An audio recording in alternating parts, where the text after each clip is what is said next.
Hey everybody, it is Trags, Mike Petralia back with the latest installment of the Jungle Roar podcast here on the CLNS Media Network and powered by our good friends at Prize Picks and All Good Home Improvement. Back with me on this season preview, previewing, of course, the season opener this Sunday in Cleveland against the Browns, is the one and only Dave Lapham. He, of course, is the play-by or the analyst for Bengals coverage on the Bengals radio network, along with Dan Hord, and he is also one of the newest members of the Bengals Ring of Honor. That will, of course, take place later this season. Lap, I'm very happy for you, and I'm sure it's a very proud distinction for you. Trags, I appreciate that. Thank you. You're very kind. It means a lot to me, and yeah, it's mind-boggling. And totally unexpected. And I guess it's a longevity award. 40 years in the broadcast booth. When I take the microphone for the opener this season, that'll be the 40th opener to start the season, and 10 as a player, so 50 years total. I think that's probably a big factor in the selection to the Ring of Honor that you so kindly referenced earlier. That is another thing that just is way beyond my comprehension. There are so many great players, coaches that have played and coached for the Cincinnati Bengals that it's going to take a while to catch up to all the guys that belong in that Ring of Honor. So to be included in the first 12 to go into the Ring of Honor, myself and Lamar Parrish will be 11 and 12. That is a very, very, very I don't know how to put it. I guess I'm at a loss for words. I mean, it's an honor that I take seriously, to say the least. It's something very, very special to me and my family. All right. Certainly you played for Paul Brown. You were drafted by Paul Brown in 1974, and you knew what it meant to him to play and, more importantly, beat the Cleveland Browns, the team that the Bengals will once again be opening the season against this Sunday in Cleveland. And there's been so much talk, Lap, about a quick start this season, getting out of the gates fast and not falling behind teams like Baltimore and Pittsburgh in the division. And even back then, when Paul Brown was telling you about the importance of the schedule, importance about giving your best every day, was there a little bit more to beating the Browns for him? Oh, absolutely. I mean, anytime that Paul Brown could put it to Art Modell and beat Art Modell or beat the team that Art Modell owned, in this particular instance, Paul Brown was all in. Paul Brown was exceptionally competitive. I mean, and if you crossed Paul Brown in his eyes, in his mind, if you did something that he felt shouldn't have been done, he had a long memory for it. He didn't forget. And he talked about that. He talked about how he knew he had a long memory for injustices, as if he felt that was the case, that he had been treated wrongly. And he was going to do everything he possibly could to even the score, as he put it. I talked about evening the score very, very frequently. And anytime, really, that we beat the Cleveland Browns with Art Modell as the owner, Paul Brown looked at it as, getting closer to evening the score. Yep. That when he got fired, let go there, that devastated him. He was embarrassed. He was embarrassed for himself, embarrassed for his family. It was his team. I mean, it was named at the Cleveland Browns. It's because of Paul Brown. They're named Browns are because of Paul Brown. And he could not come to grips with it, could not come to terms with it. It was too big for his mind to comprehend, to wrap around. He never forgot it. I know that for a fact. And Modell was one of his least favorite people. He told me that many times. I've got a few people in this world that have not done me right, and they're on my least favorite people list. And the list is topped by Art Modell, and I wasn't surprised. No, I don't think any Bengal fan should be surprised by that. But we are in modern day 2025 Bengals. And the key for this Bengals team, I think, to beat the Browns is to win in the trenches. And it starts, obviously, with not letting Myles Garrett destroy what Joe Burrow and Dan Pitcher and Zach Taylor want to do offensively. That, to me, is probably the key to the game. You don't let their big players destroy the game up front, and you should come out of Cleveland with a win. A couple of years ago, and a lot of people are going to bring this up this week, and I think they probably should, but it's different. Joe Burrow is not coming off a significant calf strain like he was in 2023. He obviously, Lap, you remember that game in the rain. He didn't have mobility. Right. And the rain only added to the fact that I think he was a little bit more cautious about moving on a wet turf. I don't think that's going to be the case this Sunday. And I think the Bengals are much more suited to attack Cleveland because they have a running game. And I think more importantly, Lap, and you as an offensive lineman can address this. I think they're more committed to running the ball, complementing what Burrow does through the air. I agree with you, Trags. And honestly, Cleveland Browns are going to try to run the football. I mean, they're going to try to run it down the Bengals' throats. They can run the football. They're capable of running the football. They're capable of putting up a big game running the football. Their offensive line is a good run-blocking offensive line. When you throw tape on of the Cleveland Browns running game, very, very impressive. And they do different things, different personnel groupings, different motion, different formations. They give you a lot. They put a lot on your plate. So you have to prepare both mentally, so you don't align improperly and make mistakes before the ball's even snapped. You have to avoid mental error after the ball is snapped.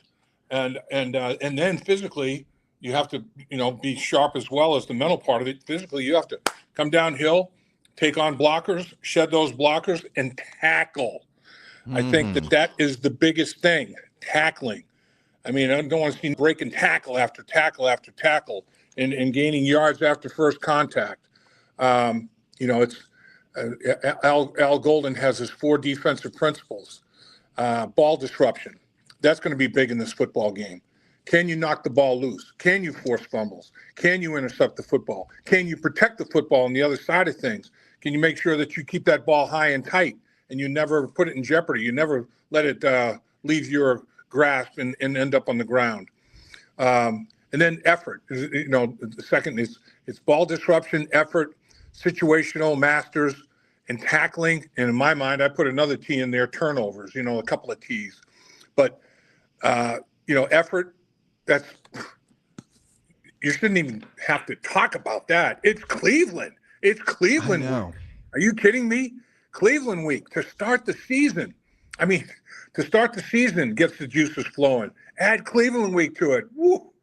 I mean, in my mind, the only thing that you have to make sure you don't fall into a trap about is being too excited, being overly ambitious. It's like, I want to make a play. I got to make a play. I got to go make a play now. Just let the game happen. Let the game come to you. Do what you're supposed to do. Do it as well as you possibly can at the highest level you possibly can, and everything will be fine. And then situational masters, we're talking, third down, we're talking field position, things of that nature. If you can win those type of things, if you can win the third down battle by a significant percentage differential, that's huge. That's big time. Your defense, if you can keep the opponent defense on the football field for as many snaps you possibly can by converting third downs and getting extra series and snaps to run, that's big. And then if your defense can 1, 2, 3 and out multiple times, get off the field, get the ball back to you offensively, that stuff is very big. So that's obviously a factor. And then tackling is self-explanatory. And then also, like you were mentioning, you can't let Myles Garrett disrupt the football game. Don't let him run away and hide with time of possession, run away and hide with the football. And then don't let Myles Garrett not give you any opportunity to get your offense in gear. Myles Garrett can be a game wrecker, absolute game wrecker. There's no question about it. He is a sack waiting to happen. He's one of the best pass rushers that I've ever seen. He's one of the best in the National Football League right now. There's no question about that. He's definitely in the top 3, maybe in the top 2. I mean, Trey Hendrickson and Myles Garrett, those two are going to be like, all right, okay, man, who's going to put on the better performance today? Who's going to get off the ball? Who's going to make plays both in the run game and rushing the passer? Stop the run so I can then go ahead and turn it on and rush the passer. Who's going to be able to get that done? Whose teammates are going to also assist in that battle and make sure that they take care of their business? I mean, it is going to be an interesting football game in the trenches, in the pits. And the Bengals have done a much better job of bolstering the guard position and the defensive tackle position than what they put on the football field last year. Now, the 2 young defensive tackles are going to be taking a bunch of snaps again this year, but they're a year older and wiser. And they've taken a lot more snaps than they did before they lined up against the Cleveland Browns for the first time last year. So, they did play them twice. They know what they're looking at. If the Bengals can up the ante in terms of performance and getting significant snaps, good snaps, out of their guards and out of their defensive tackles, I think they have a good shot in this football game, Trags. Tell me why, Lap, that Bengal fans should not be overly concerned and they should not overreact to the explosive runs they gave up in the preseason to Philadelphia and Washington. Why should Bengal fans say to themselves, all right, those are preseason games. The Bengals aren't going to let Nick Chubb in the Cleveland running game break out for a 35-yarder on the second play from scrimmage? Trags, you hit something. I mean, it's hard to do. As a Bengals fan, that's why it's hard to say, you know what? They got their asses kicked. That thing went for 35. But, it's preseason. Doesn't mean anything. Regular season, they're going to kick Chubb's ass. I mean, that 35-yard run against Cleveland is going to be a 1-yard loss. That's hard to kind of wrap your brain around, I mean, it sounds almost ludicrous to throw it out there. But you on a snap-by-snap basis, every snap is different. Every snap, has a different potential outcome. And like I said, defensively, I have a lot of confidence in what Al Golden is going to do for this defense this year. But he has been, you talk about elementary, you talk about simple, you talk about basic. I mean, his defense has been all of that. He has not shown one iota, one lick of what everybody thinks he's going to do against the Cleveland Browns. So, buckle his seatbelt, tighten that chin strap up, double chin strap, and get ready because it's going to be interesting when the Bengals go up there to Cleveland, get on the road, go to Cleveland for the Battle of Ohio. That's right, Battle of Ohio. That's what it's called. That's what it'll always be called. The Cleveland Browns and the Cincinnati Bengals, a lot of pride in that. They want to own the state of Ohio and, got to win both football games when they go up against each other to get that done. Speaking with one of the most passionate, if not the most passionate Bengal fan there's ever been, Dave Lapham, color analyst, along with Dan Horde on the Bengals Radio Network. This episode of the Jungle Roar podcast brought to you by Prize Picks. You and I make decisions every day, but on Prize Picks, being right can get you paid. Don't miss any of the excitement this season on Prize Picks, where it's good to be right. What about this week? Saquon Barkley going up against the Dallas Cowboys. Does he get run for more or less than one rushing touchdown? Joe Burrow, obviously going up against the Browns. Does he have more or less than 2.5 passing touchdowns? And Josh Allen against the Baltimore Ravens, more or less than 270 passing yards. Prize Picks is simple to play. Just pick more or less on 2 to 6 player stat projections. If you get your picks right, you could cash in. Prize Picks also offers injury reboots. What are injury reboots? Well, if one of your players leaves the game in the first half and does not return, Prize Picks won't count it as a loss. Download the app today and use code CLNS to get $50 in lineups after you play your first $5 lineup. That's code CLNS to get $50 in lineups after you play your first $5 lineup. Prize Picks, it's good to be right. It's also good to have Dave Lapham on this season opening edition of the Jungle Roar podcast. And Lap, for those who don't know, you go out to practice every day. You are at every single practice, and I love watching you on your golf cart on the sideline, but I especially love watching you watch offensive linemen. And you know what I was thinking to myself last week, Lap? When Lap watches offensive linemen do their drills, even before team periods, what is Lap watching? What is Lap thinking of these guys going through drills? So I have the opportunity to ask you, what are you thinking? Yeah, I'm thinking, watching how gifted they are, a lot of the things they do pre-practice, like you're talking about, Trags, is just working on techniques and fundamentals that they're going to be able to carry with them and apply to the game, from the practice field to the game. And they do it over and over and over again every single day before practice. That's their routine. That's their protocol as such. And muscle memory. I mean, it's every single day, the same thing, mentally and physically, just getting it, burned into your brain mentally, and having the muscle memory physically to be able to go out and do what you need to do to get guys blocked. And then I look at the size of some of these guys, it's like, oh my God, man. I'll stand around and watch those guys and say, how is that big son of a gun moving as fluidly and effortlessly as he is? And he is so smooth out there and so athletic. I mean, Orlando Brown and Amarius Mims are giants. I mean, they are massive human beings. And for them to go out there on a daily basis and go through their drills and fundamentals and techniques, that they want employed at the tackle position that Scott Peters wants to have done, it's impressive to watch. And Scott Peters is very impressive to watch. Here's the guy that played in the NFL, coached in the NFL, Cleveland Browns. I mean, he knows, he's got a book on all these guys. He knows exactly what's going on with the Cleveland Browns and what their defensive front is going to present to the Cincinnati Bengals. And like I said, the team that wins in the trenches, I think, is going to get a big leg up in this football game. And I think that Scott Peters feels like he's got some advantages at that tackle position, working in matchups against the edge players, the Cleveland Browns. Myles Garrett's obviously a great player. That probably would be an even Steven, push and pull on that particular matchup. But others, I mean, Ted Karras, captain, big effort guy, very physical, played a lot of ball, man, a lot of football, loves the game, passionate about the game. Nobody cares more about the game of football than Ted Karras.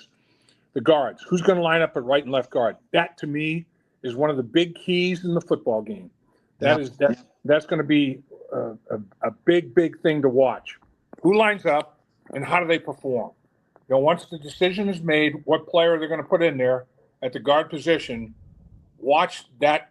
If you're a fan watching the game on television, or if you're there, you travel up to Cleveland, you watch it in person, if you got binoculars or whatever, and you're in those stands, kind of every once in a while, or as much as you want, zero in on that guard play and watch what's going on in the interior.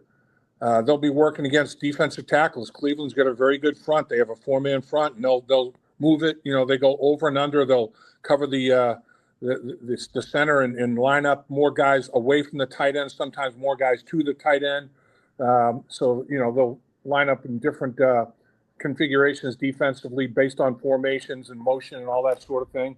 So it's going to be interesting. That chess match is going to be, in my mind, what wins the football game. The trenches. Bengals offensive line against Cleveland's defensive line. And the opposite.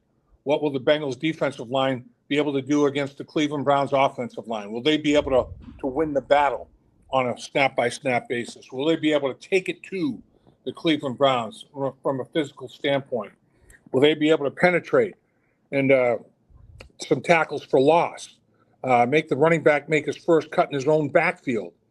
If you see that happening, one team's running back making the first cut in his own backfield, as opposed to the other running back making his first cut 2 or 3 yards down the football field, you'll know who's winning the football game. Dylan Fairchild, somebody who has really stood out to me, Lap, as a rookie out of Georgia. And, when I watch him, he's a big, massive human being who seems like he doesn't get pushed around at a position you played back on the 1981 AFC champion Bengals, left guard. What is it about, from your perspective, somebody who played the position, what is it about Dylan Fairchild as a rookie that has impressed you to this point? Just about everything, Trags. I mean, this guy he's very, very gifted. He's been blessed. The good Lord, tapped his head for football smarts, football IQ, overall intelligence. And then he tapped his shoulders, for football acumen physically. This guy, like you said, big dude, Trags. I mean, big dude, broad. I mean, Broad. very wide-shouldered, man.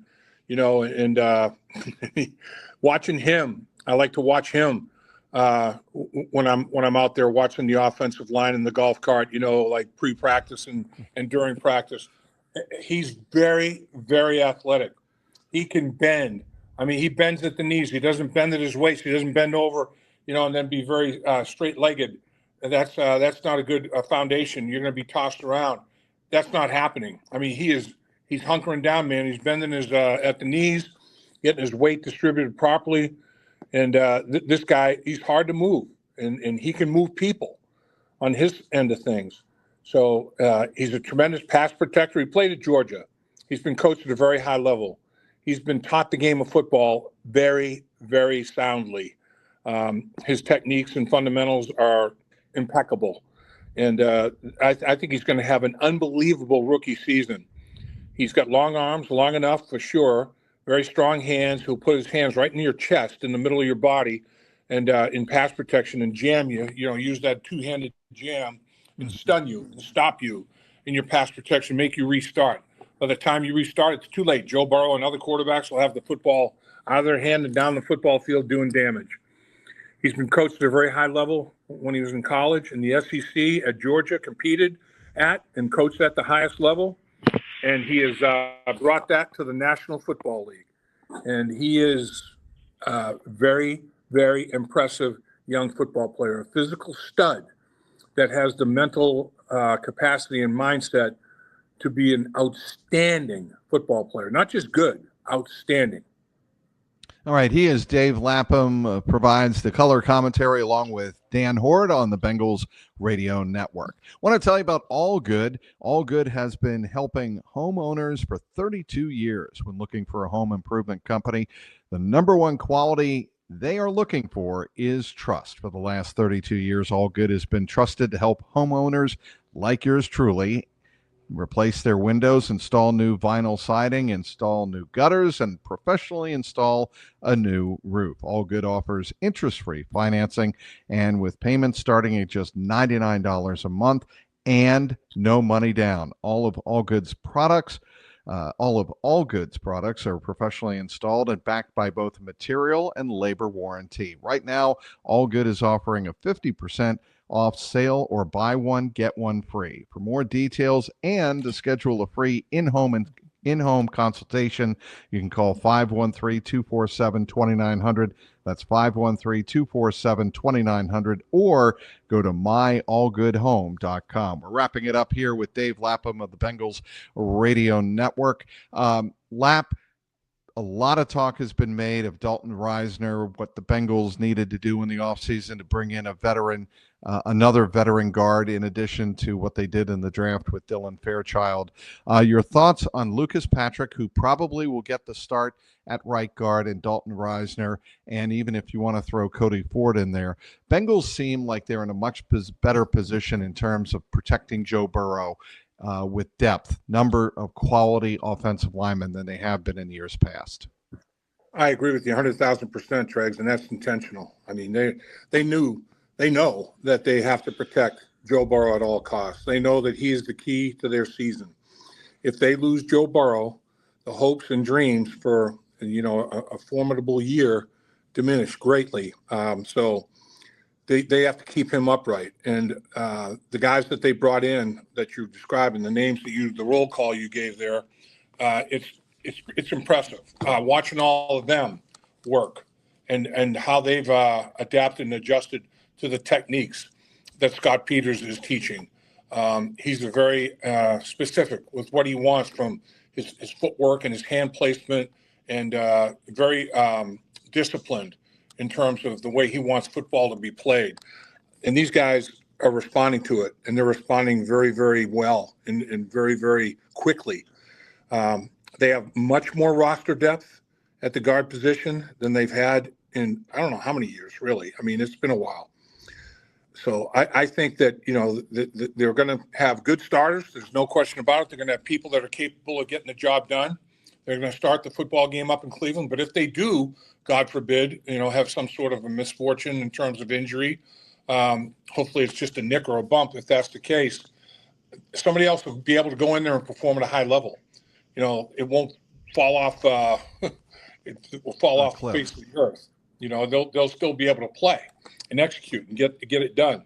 So I like what they've done in the offensive line. I think it was totally necessary. There's no question about that.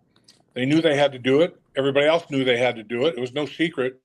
And they went out and they did it. I think that through the draft and through free agency, they have made the interior of the Bengals offensive line much, much better. Well, and I want to finish up on this. Bengals announcing their team captains for 2025. And offensively, you have Joe Burrow, you have Orlando Brown Jr., and you have Ted Karras. And in terms of Jamar Chase, Trey Hendrickson, they are no-brainers. B.J. Hill and Logan Wilson. Your thoughts on how the Bengals went about the team captains and the leadership overall on this team this year? Yeah, I think that the Bengals did a good job. I think Zach Taylor looks at the role of captain as a significant one. It's not just we have to have captains. I know they're not really going to have a voice, though. They're not going to have much say in what we do. This is a dictatorship. This isn't a democracy. And captains, it's just a bunch of hot air. That's not how Zach Taylor approaches it. Zach Taylor looks at it as the football team is the players' team. And the coaches, the coaches help organize it and then give it direction. And that's the coach's responsibility. The players have to take ownership of the football team. The players have to have a sense of pride, a sense of responsibility, a sense of going out and getting it done at an extremely high level and taking pride and having respect for each other. All of those things are equally important to a successful season. And I think every single person that was elected captain deserved it. I think the Bengals find themselves in a pretty good situation organizationally because they have multiple players that you could say should be a captain. Yes. And they're very, very lucky that way. There's no doubt. So I think Zach does a pretty good job of, hey, you know what? If this is the number, a lot of coaches like we're electing one captain offensively, one captain defensively, and maybe a special teams captain. And I think it's just an offensive and a defensive captain. That might have been the way it was done back in the day. Not anymore. And every single player that has been elected captain understands that there's a big responsibility that comes with that. And that's taking care of yourself mentally and physically, taking care of your body, getting proper rest, getting proper diet, proper food in your system, all of those kind of things. And they're examples. They're examples to other players. And usually the captains have a few years experience. And that's the case in most instances of the captains this year with the Cincinnati Bengals. So I think they're fortunate. I think the Cincinnati Bengals realize that they've got a football team of high character. The players are extremely unified. They're close. They care about each other. All of those things are good things as you embark on a new season. I think this football team has good leadership, and I think they're all going to perform at a very high level. I really do. I just think it was fascinating on Monday to hear players talk about Jamar Chase because Jamar Chase is an exceptionally gifted athlete and performer. Yep. We've all seen that over the course of his career. But the fact that so many players in that locker room look up to Jamar as someone who can not only perform but lead stands out to me. So, again, you have 7 captains on the Cincinnati Bengals: Burrow, Orlando Brown Jr., Ted Karras. Joining them are Jamar Chase, Trey Hendrickson, BJ Hill, and Logan Wilson. I cannot tell you enough, Lap, how much I appreciate you taking time out of your busy schedule. I know you're studying up, as the players are as well, trying to get ready for Sunday's season opener in Cleveland. And as somebody who grew up in this town and followed the Bengals in the 70s, it's always a treat talking to you. And I'm very, very happy for you and Leap and Lamar getting into the Ring of Honor on October 26th. I think it's going to be an incredible day when the Bengals play the Jets. Hopefully the Bengals can come out with a win and make it an even more special day for you. But you deserve so much because, like Mike Brown said, you have given so much of your time and energy to the team. It's just wonderful that you're being honored this year. So congratulations, Lap. Trags, I really appreciate that from the bottom of my heart. You're a pro's pro. You work hard at your job. I know you take a lot of pride in what you do, and you do it exceptionally well. That's what I try to do. Also, is if you're going to do it, you're going to do a job. Do it to the best of your ability. That's what I was taught by my parents. That's what I was taught by my coaches. I love the game of football. It's been my lifelong dream to be involved in the game of football for as long as I possibly could, and I've been fortunate to be at it and after it for a good period of time. But this Ring of Honor, it is way beyond my ability to grasp it. It really is. Mentally, I can't get my brain around it. But I feel blessed. I feel honored.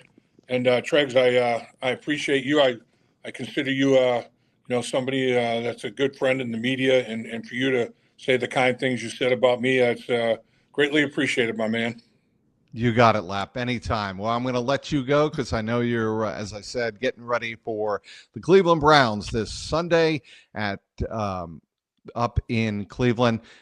It'll be an interesting day for the Bengals, to be sure. Can they finally get off the schneid and win their season opener for the first time since 2021? We'll find out. Of course, Dave Lapham and Dan Horde will have the call on the Bengals radio network.